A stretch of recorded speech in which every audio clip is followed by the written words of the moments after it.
غرباء غرباء غرباء غرباء غرباء غرباء الحمد لله وحده والصلاة والسلام على من لا نبي بعده আম্মা বাদ। প্রিয় উপস্থিতি, বর্তমানে প্রায়ই এমন কিছু কথা বলতে শোনা যায় যে অমুক স্থানে প্রতি বছরই বহু লোক সমাগম হয়, অমুক মাহফিলে প্রত্যেক বাড়ি লক্ষ লক্ষ লোক জড়ো হয়। যেহেতু ওখানে এত অধিক সংখ্যক লোক সমাগম ঘটে, তাই তারা হক দল। তাদের মাঝে যদি কোনো সমস্যা থাকতো তাহলে তো এত লোক সমাগম হতো না। অর্থাৎ অধিক লোক সমাগমকেই বর্তমানে হকের পরিচয় মনে করা হচ্ছে।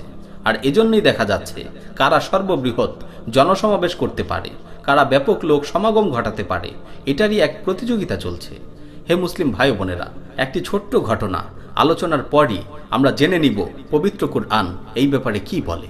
একবার হযরত ওমর রাদিয়াল্লাহু তাআলা আনহু বাজারের মধ্যে এক ব্যক্তির পাশ দিয়ে অতিক্রম করছিলেন। তখন তিনি শুনতে পেলেন সেই ব্যক্তি দোয়া করছে, আল্লাহুম্মা জাআলনি মিন ইবাদিকাল কলিল, আল্লাহুম্মা জাআলনি মিন ইবাদিকাল কলিল। হে আল্লাহ, আমাকে আপনার অল্প সংখ্যক লোকদের মধ্যে গণ্য করে নিন। হে আল্লাহ, আমাকে আপনার অল্প সংখ্যক লোকদের মধ্যে গণ্য করে নিন। হযরত ওমর রাদিয়াল্লাহু তাআলা আনহু তাকে জিজ্ঞেস করলেন, তুমি এই দোয়া কোথা থেকে শিখেছো? উত্তরে সে ব্যক্তি বলল, আল্লাহর কোরআন থেকে। আল্লাহ কোরআনে বলেছেন, ওয়া কালিলুম মিন ইবাদিয়াশ শাকুর, আর আমার বান্দাদের মধ্য থেকে অল্প সংখ্যকই কৃতজ্ঞ। এমন উত্তর শুনে হযরত ওমর রাদিয়াল্লাহু তাআলা আনহু কাঁদতে লাগলেন আর নিজেকে উপদেশ দিতে লাগলেন, হে ওমর, মানুষ তোমার থেকে অধিক জ্ঞানী। এরপর তিনিও এই দোয়া করতে লাগলেন, আল্লাহুম্মা জাআলনি মিন ইবাদিকাল কলিল, আল্লাহুম্মা জাআলনি মিন ইবাদিকাল কলিল। হে আল্লাহ, আমাকেও আপনার অল্প সংখ্যক লোকের মধ্যে গণ্য করে নিন।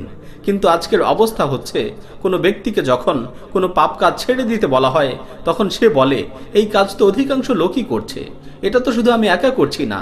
কাউকে কোনো ভ্রান্ত মতবাদ পরিহার করতে বলা হলে সে বলে, অনেক লোকই তো এই চিন্তা চেতনায় বিশ্বাসী, আমি তো আর একাই পথে চলছি না। অধিকাংশ লোক কি করছে, অধিকাংশ মানুষ কোন দিকে ধাবিত হচ্ছে, এই অধিকাংশের পিছু পিছুই যারা অনুগামী তাদের বলছি, আপনি অধিকাংশ লিখে পবিত্র কোরআনে অনুসন্ধান করুন, দেখুন মহান আল্লাহ তাআলা কি বলছেন। আল্লাহ তাআলা বলছেন, ওয়ালাকিন্না আকসারান নাসি লা ইয়ালামুন, কিন্তু অধিকাংশ লোকই তা জানে না। ওয়ালাকিন্না আকসারান নাসি লা ইয়াশকুরুন, কিন্তু অধিকাংশ লোকই কৃতজ্ঞতা আদায় করে না। ওয়ালাকিন্না আকসারান নাসি লা ইউমিনুন, কিন্তু অধিকাংশ লোকই তা বিশ্বাস করে না। এবার যদি শুধু অধিকাংশ লিখে অনুসন্ধান করেন তাহলে দেখতে পাবেন, ওয়া আন্না আকসারাকুম ফাসিকুন, আর তোমাদের অধিকাংশই অবাধ্য। ওয়ালাকিন্না আকসারাহুম ইয়াজহালুন, কিন্তু তাদের অধিকাংশই মূর্খ। বাল আকসারুহুম লা ইয়ালামুনাল হক, বরং তাদের অধিকাংশই সত্যকে জানে না। আকসারুহুম লা ইয়াকিলুন, তাদের অধিকাংশই বুঝে না। ফাআরাদা আকসারুহুম ফাহুম লা ইয়াসমাউন, অতঃপর তাদের অধিকাংশই মুখ ফিরিয়ে নিয়েছে, তারা শুনে না। পক্ষান্তরে এবার অল্প সংখ্যক লিখে অনুসন্ধান করুন, দেখুন এই ব্যাপারে আল্লাহ তাআলা কি বলছেন, ওয়া কালিলুম মিন ইবাদিয়াশ শাকুর, আমার বান্দাদের মধ্যে অল্প সংখ্যকই কৃতজ্ঞ। ওয়া মা আমানা মাআহু ইল্লা কালিল, অল্প সংখ্যকই তার সাথে ঈমান এনেছিল।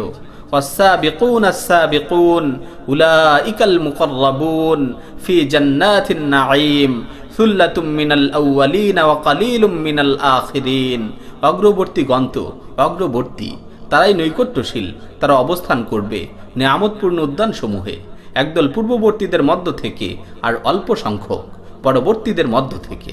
তাই হে মুসলিম ভাই ও বোনেরা, আসুন আমরা অল্প সংখ্যক ব্যক্তিদের দলে সামিল হই, বেশিরভাগ আর অধিকাংশের স্রোতে ভেসে না যাই।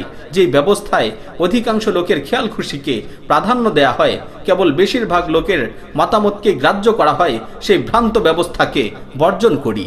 দেখুন মহান আল্লাহ তার রাসূলকে সতর্ক করে বলেছেন, ওয়া ইন তুতি আকসারা মান ফিল আরদি ইউদিল্লুকা আন সাবিলিল্লাহ ইন ইয়াত্তাবিউনা ইল্লা যন ওয়া ইনহুম ইল্লা ইয়াখরুসুন, আর যদি আপনি পৃথিবীর অধিকাংশ লোকের কথা মেনে নেন তবে তারা আপনাকে আল্লাহর পথ থেকে বিপদগামী করে দিবে। তারা শুধু অলীক কল্পনার অনুসরণ করে এবং সম্পূর্ণ অনুমান ভিত্তিক কথাবার্তা বলে থাকে। আসুন আমরা প্রত্যেকেই একটু নিজের কথা ভাবি, অধিকাংশ না অল্প সংখ্যক আমরা কাদের দলভুক্ত হচ্ছি, কাদের অনুগামী হয়ে জীবন যাপন করছি। তাই হে মুসলিম ভাই ও বোনেরা, যতই বাধা বিপত্তি আসুক, সংখ্যায় কম হলেও আসুন আমরা সত্য পথের উপর অটল অবিচল থাকি। বস্তুত আল্লাহর অনুগত কৃতজ্ঞ বান্দাগণ অল্প সংখ্যক হলেও তারা একমাত্র সত্য সঠিক পথে, তারাই হিদায়েত প্রাপ্ত।